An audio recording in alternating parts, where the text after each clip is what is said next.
Yes mga kabayan, Superman Travels, good morning sa inyo lahat. Western Perth, Australia. So mga kabayan, may ginagawa tayo ngayon, Mazda B50. So ito yung katulad ng Ford Ranger. Ang mga ganitong uri ng sasakyang kabayan ay may pagkakahawig sa Toyota doon sa mga 1GD at saka 2GD engine.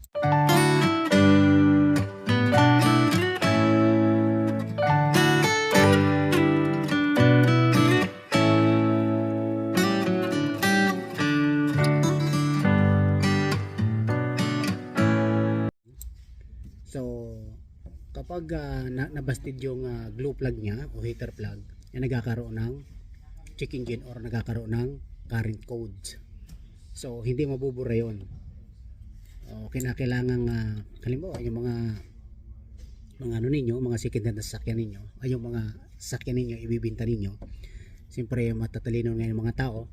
Ngayon mga kabayan, ang gagawin niyan, may mga dalang scanner yan. So kapag may current codes yan, current codes, ay at dinilit nila at hindi matanggal. So ang mangyari kabayan, hindi nila mabibili. So yung ay ganito na mga kabayan yung mga bagong sasakyan ngayon, pero ito ay 2019 model. So yung mga ibang sasakyan kabayan, pag nabasta dito mga ganito ay hindi nagkakaroon ng code. So ibig sabihin kabayan, yun yung mga yung mga ibang sasakyan, yung mga lumang sasakyan hindi nagkakaroon ng code. Pero yung mga modernong sasakyan pag nabasted po ang glow plug natin ay nagkakaroon ng code. So ang code nito kabayan ito.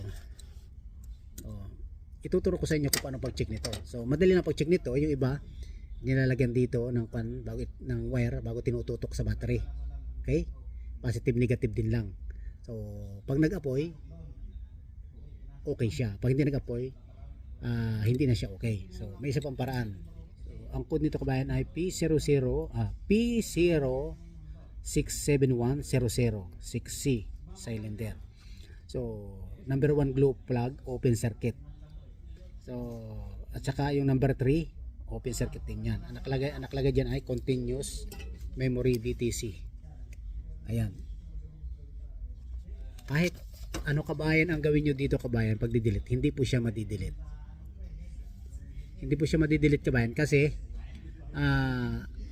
itong mga moderno na sasakyan ng mga kabayan ngayon ay electronic na to. So hindi katulad ng mga conventional na kapag na-busted to, so mag-hard starting at saka yung pag na-busted natin hindi aandar siya pero napakahirap hard starting siya. So ayan, mahirap talagang pa-startin pag na-busted dito. Pag na-busted na lahat ay talagang mahirap talagang pa-startin yun. Halos hindi na siya i-start. So kasi naranasan ko doon sa Jeep, busted yung dalawang plug, hirap pa-startin. So hard starting nga. So ayun, so para nito ay yung itututok sa negative at positive ng battery ito, lalagyan siyempre kakapitan ninyo. So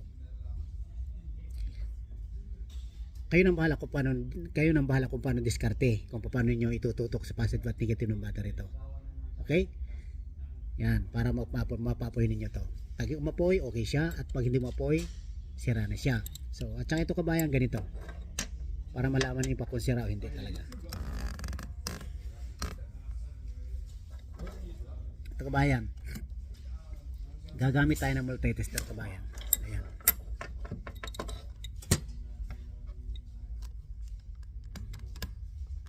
So gagamit tayo multi-tester, kukuha natin ng continuity. Dapat magbabuzzer siya at magkakaroon siya ng reading. Okay? So okay, nagbuzzer siya. So ganito lang kabayan yan. Dito sa pinakampwit niya, tutukan niya ng ganyan, saka dito sa body. Yan. Ito. Ano ba? Iba kasi gusto step by step talaga. Dito pinapakita. Ganyan lang kabayan. Yan. Tukan nyo dyan at saka dito sa body. So dapat mag-reading to. Ayan. Saka dapat magbabaser. So wala siya. Diba? So yan. Wala siya kabayan. It must be there have a beeping sound na marinig natin dito. So ibig sabihin sira to. So ayan, itong isa 1 and 3 ang sira nito mga kabayan. Sa GD engine kabayan, nung nagtanggal ako nito sa Toyota, natanggal itong ganito. Yung pagtanggal ko, ibig sabihin, ano talaga to, mahon na siya. Ang nangyari nung naging top overhaul. Nasa vlog natin din yan. So, ito, kabayan. Wala siyang basher. Okay? Itong bago na ipapalit natin dalawa. Tingnan ninyo, kabayan. Ayan. Itong bago. Ayan. Tingnan nyo, kabayan, ha? Babasher yan.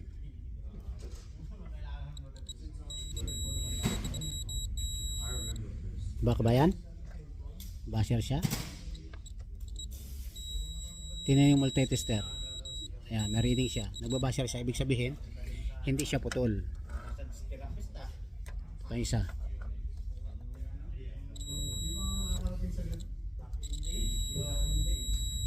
Ayan, okay? So, gano'n lang kasimple kabayan mag-check ng glue plug. So, ayan mga kabayan, at na-ino ko sa inyo, naituro ko sa inyo kung paano pag-check. So, unang-una, sa battery, positive negative, para mapapoy siya. So, ayan. So, at ito naman, ay gagamitan ng tester din. Ayan, napakadali lang kabayan. Kung sabihin nyo sa akin, kabayan, paano namin matitesting yan? Eh, nandun na kayo, siyempre tatanggalin ninyo. So, sa ano pa lang kabayan, sa scanner pa lang kabayan, malalaman ninyo na to. So, pupunta kayo sa parameter data or doon sa graph. So malalaman niyo kung hindi siya maano kasi igagraph niyo lahat yung lahat ng glue plug. So nandoon yan sa scanner. So nabibigyan naman ng wave yan eh. Kung may unusual, kaya yun yung sira talaga. Kasi sasabihin naman ng scanner kung alin yung sira. 1, 2, 3. So kasi minsan kabayan, mag-ingat din kayo. Magpapalit tayo ng open circuit na nakalagay. Glue plug number 1, number 4 open circuit. No, magpapalit tayo nito. Tapos hindi natin chinik, hindi pala sira. Ang sira pala ay yung linya wiring. Okay? So yun mga kabayan, if you're new here, don't forget to subscribe and hit on that notification bell para laging update kayo sa Super Mer Travels. Shout out po sa inyo lahat dyan. Super Mer Travels po, Western Perth, Australia. Bye bye.